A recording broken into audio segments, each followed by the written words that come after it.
Alambaşı balayın men dаңулуудан калган калкка нарк менен. Ыйык орозо айын утурлай Рамазан чатыры долбоору старт алды. Рамазан чатыры Кыргызстанда 2016 жылдан бери ыйык орозо айында өткөрүлүп келет. Долбоор өлкө боюнча муктаж үй бүлөлөргө, мүмкүнчүлүгү чектелген элге жардам берүү максатын көздөйт. Уже как стало такой традицией, что на протяжении месяца Рамадан мы каждый год устраиваем шатер Рамадана, то есть это такой социальный проект, благотворительный для всех нуждающихся детей, в основном инвалидов, сирот, нуждающихся семей, ради довольства Аллаха. И вот сегодня у нас приехал Дауд Ким, знаменитый блогер, мусульманин, который принял ислам с Южной Кореи. Его вся молодежь знает, да, многие. Рамазан айында жалпы коомчулукка жардам көрсөтүү менен калк арасында биримдик жана ынтымакты бекемдөө долбоордун негизги максаты. Рамазан айы мусулмандар үчүн абдан ыйык жана бейишке жетүүгө багытталган ай. Бул айда муктаждарга жардам берүү, алардын камкордугуна көңүл буруу, садака берүү жана жакшылык кылуу жакшы амалдардын бири болуп эсептелет. 9-чу ирет социалдык кайрымдуулук долбоорубуздун Рамазан чатырынын ачылышы аз эми болуп жатат. Буйруса быйыл Рамазан айында күнүгө ушундай кайрымдуулук ооз ачыруулар, ифтарлар өткүзүлөт.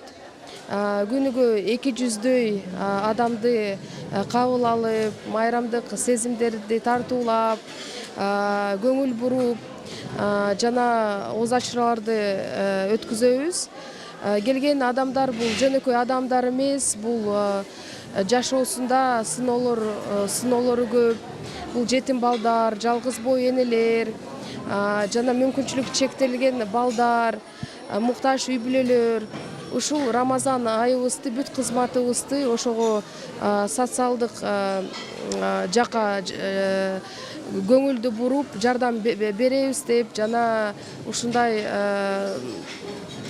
долбоорду уюштурабыз деп ниет кылып жатабыз. Рамазан чатыры 2025 долбоорунун ачылышына Түштүк Кореялык атактуу блогер Дауд Кимдин катышуусу маанилүү окуялардын бири болуп калды. Ал Аль-Умма фондусунун чакыруусу менен Кыргызстанга келген жана 5 мартка чейинки Кыргызстанга болгон сапарынын алкагында калктын аярлуу катмарын колдоого багытталган ар кандай иш-чараларга катышат. Дауд Ким кайрымдуулук иштери, анын ичинде Түштүк Кореяда мечит куруу менен белгилүү. Ал 2020-жылы ислам динин кабыл алган. Былтыр ачылыш аземине белгилүү Туркиядагы ашпозчу Жизен Бурак келди эле, ачып кетип, көп кайрымдуулук иштерди бирге жасадык эле.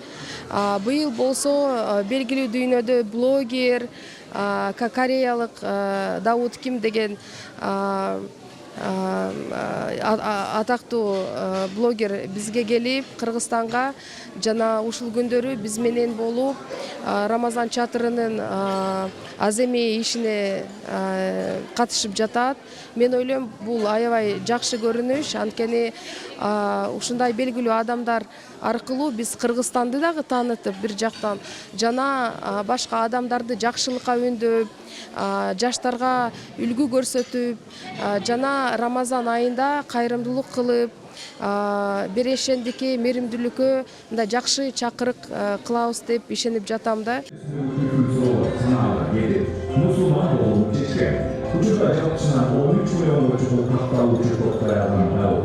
Дауд жаштар арасында айрыкча саякаттоого, тилдерди жана маданияттарды үйрөнүүгө, өзүн өзү өнүктүрүүгө кызыккандар арасында чоң аудиториясы бар. Ал өзүнүн катталуучуларын горизонтторду кеңейтүүгө жана жаңы мүмкүнчүлүктөрдү ачууга шыктандырат. Мен Кыргызстанга келгенде аябай сонун тосолушту, меймандостукту көрдүм. Адамдар жакты. Рамазан айы менен куттуктайм. Ар бир үйүңүздөрдө жарык, нур болсун, жакшылыктар болсун. Жалпы Кыргыз калкына мен бир гана жакшылыктарды каалайм. Thank you so much Kyrgyzstan Republic and Asia TV. Thank you so much. Ramadan Mubarak. Рамазан чатыры долбоору 30 күн бою уланып, камкорчусуз калган балдар, мүмкүнчүлүгү чектелген адамдар, балдар үйлөрүнүн тарбиялануучулары жана башка муктаж адамдарга ооз ачар кечелерин уюштуруп, ысык тамак менен камсыз кылат. Биз дайыма ушул Алюма фондунун жылда өткөрүп жүргөн ушул ооз ачар иш-чарасына катышып жүрөбүз, терең ыраазычылык билдиребиз. Дайыма эле ушундай мүмкүнчүлүгү чектелген, аз камсыз болгон үй бүлөлөргө жардам берип келүүдө. Бүгүн да мен ошол аз камсыз болгон үй бүлөлөрдү, мүмкүнчүлүгү чектелген үй бүлөлөрдүн балдарын алып келип катышуудабыз. Биз Алюма фондунун ишине терең ыраазычылык. Биз дайыма терең ыраазычылык билдирип келебиз, иштерине ийгилик. Дайыма ушундай жакшылык иштерге көп болуп жүрө берели. Бүгүнкү Ораза майрамыңар кут болсун. Биз Сокулук реабилитационный борбордон келдик, Маловодныйдан. Мен азыр бияка 21 балам менен келдим. Умага чоң ыраазычылык, жамаатына. Зарема Жейналиева, Гүлчора Казымкулов, Азия ТВ, Бишкек.